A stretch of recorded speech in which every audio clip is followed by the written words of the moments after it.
I don't want to get old and scary like Deborah Logan. I want to be nice, have great teeth, and never get old like Tom Cruise.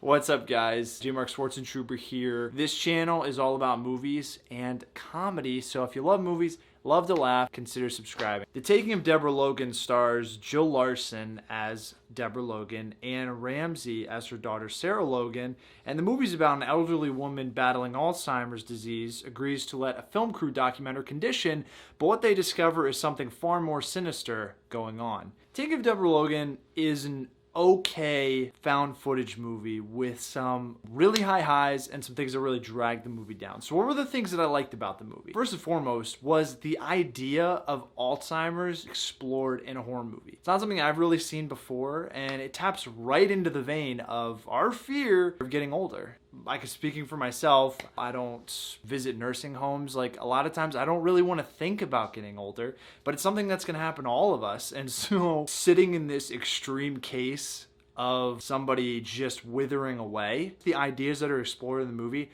really stick with you after the movie's over. And that was definitely something that this movie got huge points for. The second thing that I really liked about this movie, I mean, really the thing that this whole movie is built around, is Jill Larson's performance as Deborah Logan. She's absolutely phenomenal. She fully commits to the body horror in this film. Again, exaggerated with some supernatural elements. She's absolutely a knockout in this movie, and if there is a reason to see this movie, it is first and foremost for Jill Larson. One of my pet peeves is when found footage movies have like a soundtrack or have exaggerated sound effects. I think one of the main reasons you do a found footage movie is the realism, and the way that the film is shot really brings you in. It's like a home movie. I think of like Blair Witch Project. That's something that that movie really excelled in, is that there wasn't a soundtrack. There were sound effects, but they were done off screen somewhere, not like overlaid on top of it. So when the movie sounds like more produced and polished, it took me out of the realism. That was one of my pet peeves. And another pet peeve of mine, again, going back to Blair Witch, because it's a great found footage movie. One thing that movie had that this movie doesn't have is,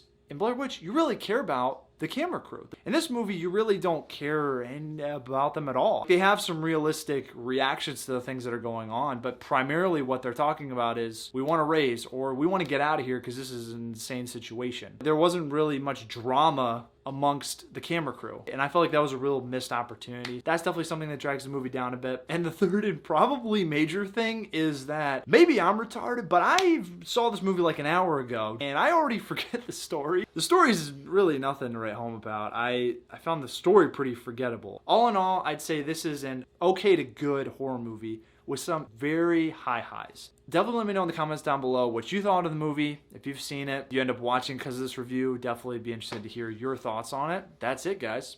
Thanks again for watching. I'll see you guys in the next video. Bye-bye.